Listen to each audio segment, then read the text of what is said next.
எட்கெயின். எட்கெயினுடைய தாயார் வரலாற்றுல ரொம்பவே மோசமான தாயாரா பார்க்கப்பட்டிருக்காரு. கெயின் திகில் படங்கள்ல இருக்கக்கூடிய கதாபாத்திரங்கள் மேல அதிக ஈர்ப்பு கொண்டிருந்திருக்காரு சின்ன வயசுலயே. 1960 வந்த சைக்கோ, 1974 வந்த தி லெதர் ஃபேஸ், 1991 வந்த தி லாம்பஸ் உள்ளிட்ட படங்கள் எல்லாமே அவருடைய விருப்ப படங்களா இருந்திருக்கு. அவர் தன்னுடைய தாயோட வச்சிருந்த உறவின் விளைவாக கல்லறைகள்ல புதைக்கப்பட்ட பெண்களின் உடலை தேடி எடுத்து அதை கொண்டு பயமுறுத்தும் வகையில ஒரு உடையை தைச்சிருக்காரு. விஸ்கான்சின்ல இருக்கக்கூடிய பிளைன்ஃபீல்டு தனிமைப்படுத்தப்பட்ட பண்ணை வீட்டுல கெயினும் அவருடைய தாயும் வசிச்சுட்டு வந்திருக்காங்க. குழந்தையில இருந்து தாயோட வளர்ந்து வரக்கூடிய கெயினுக்கு அவருடைய தாய் தீய செயல்களை சொல்லி கொடுத்து வளர்க்க ஆரம்பிச்சிருக்காங்க. அது மட்டும் இல்ல, உலகத்துல இருக்கக்கூடிய பெண்கள் எல்லாருமே பிசாசுகள் அப்படின்னு கத்து கொடுத்திருக்காங்க. கெயினின் தாய் இருந்ததை தொடர்ந்து பாத்தீங்கன்னா அவர் தன்னுடைய குடும்ப வீட்டிற்கு மாறி இருக்காரு. உள்ளூர்வாசிகளே அந்த வீட்டுக்கு போகவே மாட்டாங்களாம். அந்த வீட்டு பக்கம் கூட கால் வைக்க பயப்படுவாங்களாம்.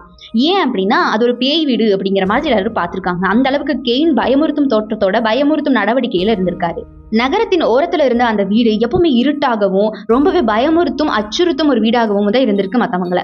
அது ஒரு இளம் கல்லறை பிணங்களை திருடும் திருடனுக்கு சரியான இடம் அப்படின்னு அங்க இருக்கக்கூடிய மக்களால தள்ளி ஒதுக்கி வைக்கப்பட்டிருந்திருக்கு. ஆனா பாருங்க, வளர்ந்து அவர்தான் ஒரு சீரியல் கில்லரா மாறி நின்றுருக்காரு.